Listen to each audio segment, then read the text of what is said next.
Hello मेरे प्यारे साथियों, कैसे हैं आप सभी का स्वागत है आपके यूट्यूब चैनल सक्सेस टारगेट में। आज देख रहे हैं हम प्रैक्टिस सेट 15। कौन सा है? प्रैक्टिस सेट 15 है। ठीक है, आज पढ़ते हैं हम। अंजलि जी की एक लाइन है, उसे बताते हैं आपको कि कौन सी लाइन है। ठीक है, कौन सी लाइन है देखते हैं। ठीक है, कमेंट में उन्होंने बहुत अच्छी लाइन लिखी। ठीक है, बहुत ही मोटिवेटेड रहती हैं वो। तो उनकी लाइन है, ज़िंदगी खेलती भी उसी के साथ है जो खिलाड़ी बेहतरीन होता है। दर्द सबके एक हैं मगर हौसले सबके अलग अलग हैं। कोई हताश होकर बिखर जाता है तो कोई संघर्ष करके निखर जाता है। ठीक है, तो ऐसे ही वीडियो देखते रहिए मेरे साथ। ठीक है, रेगुलर, ये आपके सभी एग्जामों के लिए यूज़फुल होगी। ठीक है ना। तो चलते हैं क्वेश्चन नंबर फर्स्ट पर आपके कि सर्वप्रथम किस फिल्म अभिनेता को राज्यसभा का सदस्य मनोनीत किया गया था। ठीक है, तो 4 विकल्प दे रखे हैं, तो ऑप्शन दे रखे हैं 4। तो आंसर होगा आपका पृथ्वीराज कपूर।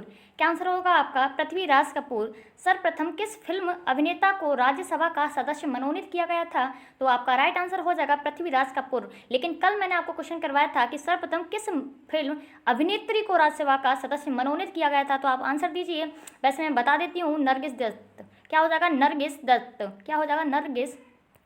नरगिस दत्त हो जाएगा। ठीक है, नरगिस दत्त। ठीक है, चलते हैं नेक्स्ट पर कि शत्रु का पर्यायवाची शब्द क्या है। शत्रु का, ये सारी आपको प्रैक्टिस सेट से ही करवाए जा रहे हैं। ठीक है, निश्चित रहिए, सारे क्वेश्चन आपको बहुत ही बेहतरीन करवाए जा रहे हैं। शत्रु का पर्यायवाची शब्द क्या है? तो आंसर होगा आपका ऑप्शन नंबर बी। क्या हो जाएगा? अरे हो जाएगा शत्रु का पर्यायवाची शब्द। नेक्स्ट चलते हैं हम।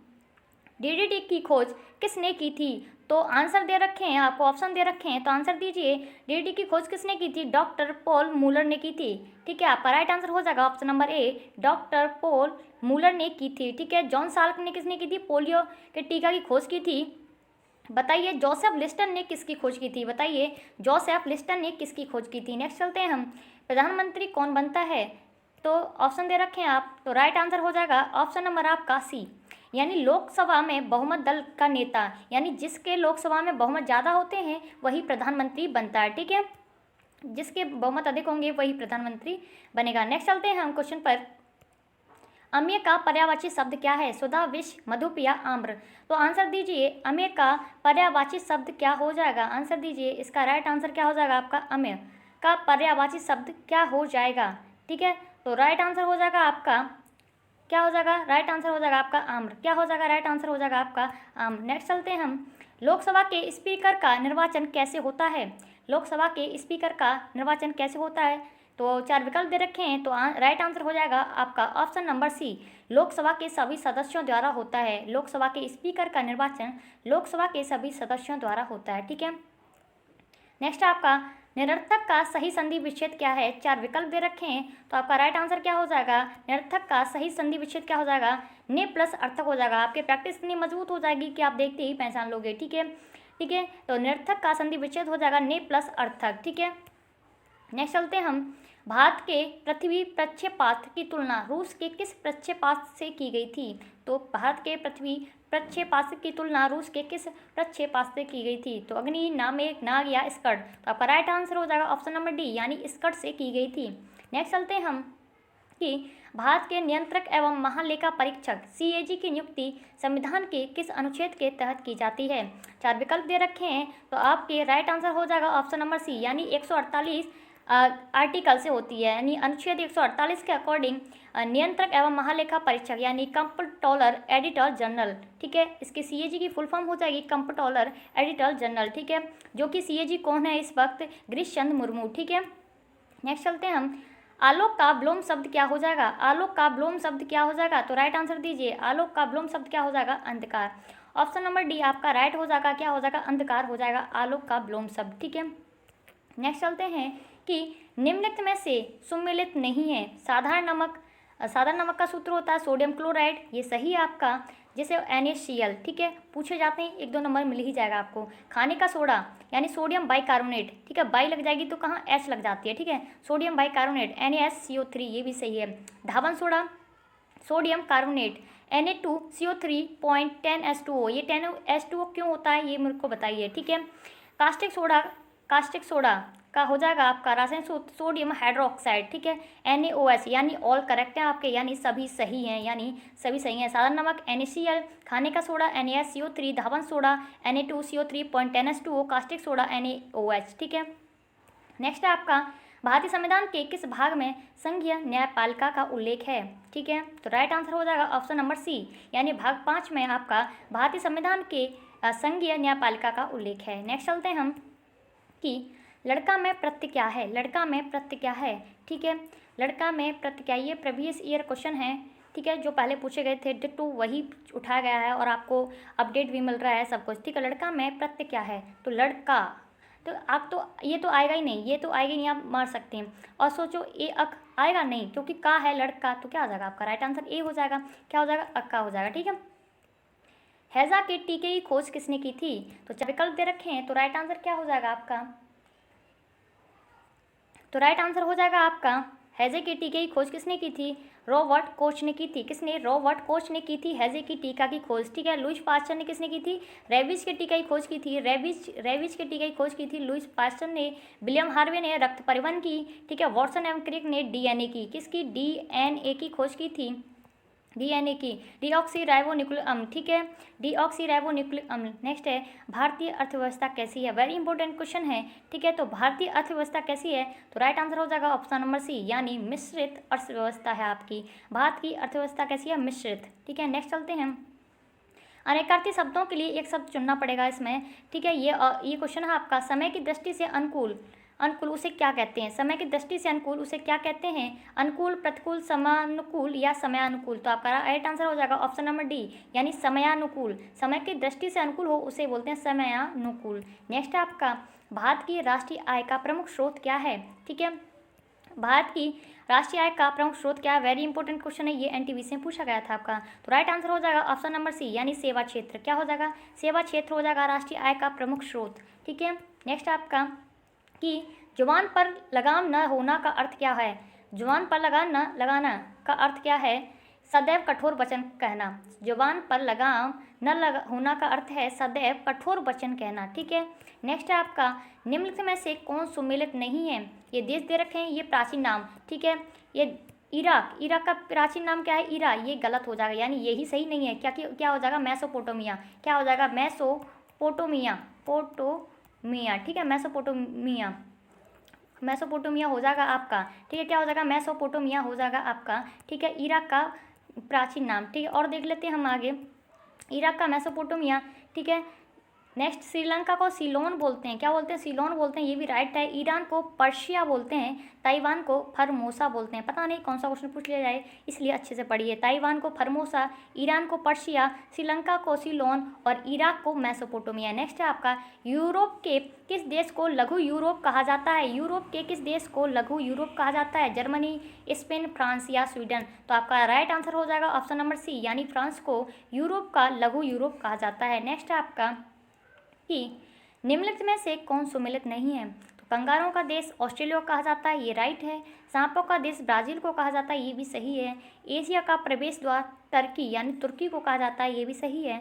अर्धरात्रि के सूर्य का देश जापान को कहा जाता है, तो ये आपका गलत हो जाएगा, क्योंकि अर्धरात्रि के सूर्य का देश आपके नॉर्वे को कहा जाता है। किसको, नॉर्वे को कहा जाता है, ठीक है। जापान को क्या कहा जाता है, उगते सूर्य का देश, क्या, उगते सूर्य का देश, ठीक है, उगते सूर्य का देश कहा जाता है जापान को, और डूबते सूर्य का देश कहा जाता है ब्रिटेन को। ये मैंने आपको क्वेश्चन करवा भी रखे हैं, प्रैक्टिस सेट 13 या 14 में 12 में करवा रखे हैं। नेक्स्ट है कि कौन सा राज्य उत्तर पूर्वी राज्य की 7 बहनों का भाग नहीं है, तो 4 विकल्प दे रखे हैं। तो आपका राइट आंसर हो जाएगा पश्चिम बंगाल। क्या हो जाएगा, पश्चिम बंगाल आपका राइट आंसर हो जाएगा। इसकी ट्रिक है आपकी ATMM, आना मम्मी, ठीक है, आना मम्मी, ठीक है, ATM आना मम्मी।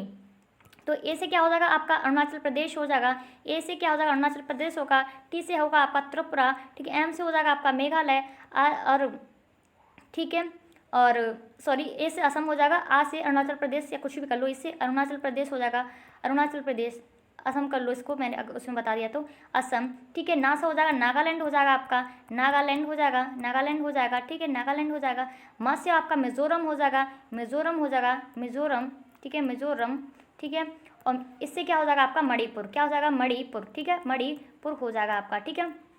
तो एटीएम आना मम्मी ये से हो जाएगा आपका असम मान लो या अरुणाचल प्रदेश, तो असम मान लो या अरुणाचल प्रदेश, ठीक है।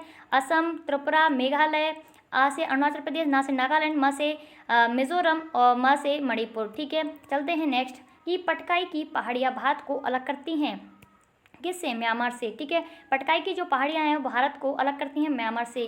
बताइए भारत और पाकिस्तान के बीच कौन सी लाइन जाती है, कौन सी रेखा है, ठीक है। नेक्स्ट आपका कि निम्नलिखित में से कौन सुमेलित नहीं है, तो आपका राइट आंसर दीजिए गुलाबी क्रांति झींगा उत्पादन, ये सही है। झींगा उत्पादन हो या प्याज, ठीक है, उसे गुलाबी क्रांति कहते हैं। झींगा यानी मछली का ही एक नाम है झींगा। गोल क्रांति आलू उत्पादन, ये भी राइट है। श्वेत क्रांति अंडा उत्पादन, ये आपका गलत हो जाएगा क्योंकि श्वेत क्रांति होती है वो किससे, दूध से, यानी दूध से संबंधित होती है, यानी दूध को बढ़ावा देती है, दूध से संबंधित होती है।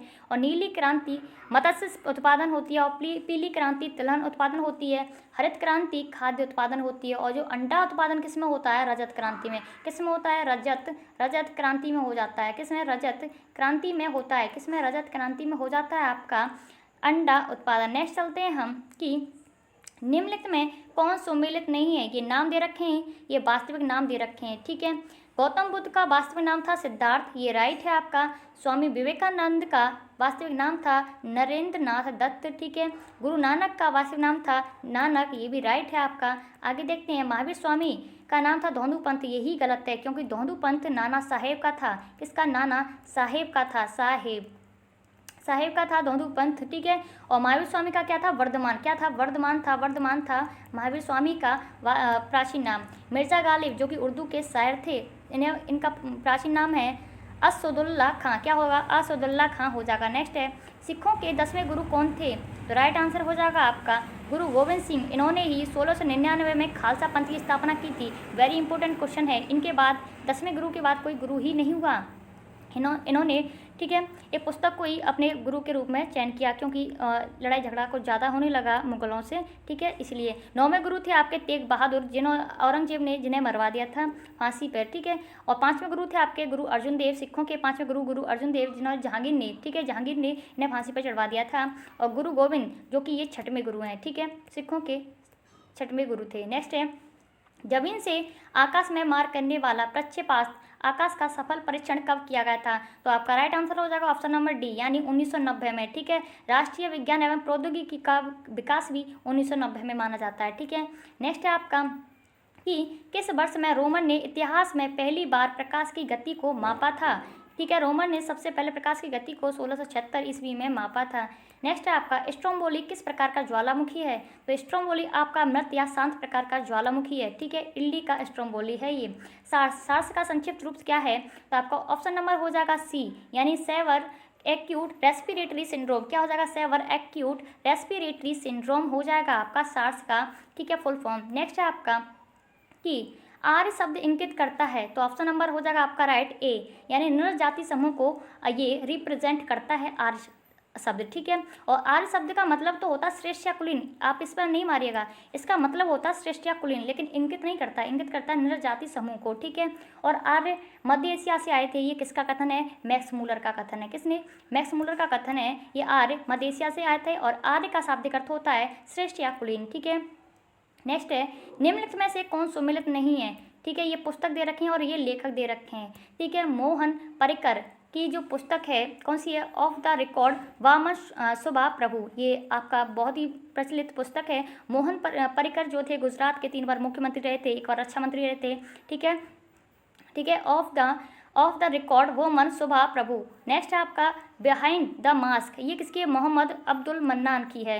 एग्जाम वॉरियर नरेंद्र मोदी की है, ये राइट है। आई एम नॉट ए मसीहा, ये रामनाथ कोविंद, यानी यही सुमेलित नहीं है, ऑप्शन नंबर डी। तो क्या आ जाएगा, सोनू सूद, क्या आ जाएगा, सोनू सूद हो जाएगा, ठीक है, ठीक है, सोनू सूद हो जाएगा, ठीक है। नेक्स्ट चलते हैं हम कि भारत के किस स्थल की खुदाई से लोहा धातु के प्रचलन के प्राचीनतम प्रमाण मिले हैं, तो आपका राइट आंसर हो जाएगा अंतरजी खेड़ा, जो कि उत्तर प्रदेश के एटा जिले के अंतरजी खेड़ा में ये लोहा धातु का प्राचीनतम प्रमाण मिले थे। ठीक है, नेक्स्ट है आपका निम्न में से कौन सम्मिलित नहीं है। ठीक है, राष्ट्रीय मतदाता दिवस 24 जनवरी को यही सम्मिलित नहीं है, क्योंकि राष्ट्रीय मतदाता दिवस 25 जनवरी को मनाया जाता है और 24 जनवरी को बालिका दिवस के रूप में मनाया जाता है, राष्ट्रीय बालिका दिवस के रूप में। ठीक है, और बालिका दिवस मनाना कब से स्टार्ट हुआ, जब इंदिरा गांधी ने 1966 में शपथ ली थी प्रथम महिला प्रधानमंत्री के रूप में। ठीक है, और ये कैंसर दिवस 4 फरवरी को, विश्व स्वास्थ्य दिवस 7 अप्रैल को, विश्व विरासत दिवस 18 अप्रैल को। ठीक है, नेक्स्ट चलते हैं हम, ऋग्वैदिक युग की प्राचीनतम संस्था कौन सी थी। 4 ऑप्शन दे रखे हैं, तो आपका राइट आंसर हो जाएगा विदत। क्या हो जाएगी, विदत आपका राइट आंसर हो जाएगा। नेक्स्ट है कि निम्नलिखित में से कौन सम्मिलित नहीं है। ये देश दे रखे हैं, राज्य दे रखे हैं और ये तूफान। ठीक है, तो उड़ीसा और पश्चिम बंगाल में अम्फान तूफान आया था अभी। ठीक है, और महाराष्ट्र एवं गुजरात में निसर्ग आया था तूफान। तमिलनाडु और पुडुचेरी में निवार आया था। ठीक है, और जापान में सिमरोन, क्रोसा और टाओमी। ठीक है, ये आया था। ठीक है, यानी सारे ही सम्मिलित हैं। नेक्स्ट है आपका निम्नलिखित में से संबंधित नहीं है। ठीक है, ये उपवेद दे रखे हैं, ये संबंधित वेद यानी ऋग्वेद। ऋग्वेद का उपवेद क्या है, आयुर्वेद। ठीक है, यजुर्वेद का उपवेद किस नाम से जानते हैं, धनुर्वेद। सामवेद के उपवेद को गंधर्व वेद और अथर्ववेद के वेद को शिल्प वेद क्या बोलते हैं, शिल्प वेद बोलते हैं। क्या बोलते हैं, शिल्प वेद, शिल्प वेद बोलते हैं। क्या, शिल्प वेद। लेकिन जादू टोना तो ये से बोलते हैं कि अथर्ववेद को जादू टोना के नाम से जाना जाता है, सामवेद को संगीत का जनक माना जाता है, यजुर्वेद को यज्ञ वगैरह के माना जाता है। ठीक है, इस तरीके, और ऋग्वेद को प्राचीनतम वेद माना जाता है। ठीक है, तो चलते हैं नेक्स्ट में कि अशोक के शिलालेख को पढ़ने वाला प्रथम अंग्रेज कौन था। तो आपका राइट आंसर हो जाएगा जेम्स प्रिंसेप, जिसने 1837 में किसके, अशोक के शिलालेखों को पढ़ा था। नेक्स्ट है प्रसिद्ध यूनानी राजदूत मैगास्थनीज किसके दरबार में आए थे। तो राइट आंसर हो जाएगा option number C, Chandragupta Maurya के दरबार में आया था। नेक्स्ट है आपका शिवाजी के बाद किसने गौरिल्ला युद्ध का संचालन किया था। तो ऑप्शन नंबर आपका राइट हो जाएगा बी। ठीक है, अगर वीडियो अच्छी लगी हो तो वीडियो को लाइक करें, सब्सक्राइब करें। ठीक है, एंड बेल आइकन पर क्लिक करें, जिससे आपको नोटिफिकेशन अप टू डेट मिलता रहेगा। ठीक है, तो मिलते हैं ऐसे ही नेक्स्ट प्रैक्टिस सेट में। Thank you, wish you all the best.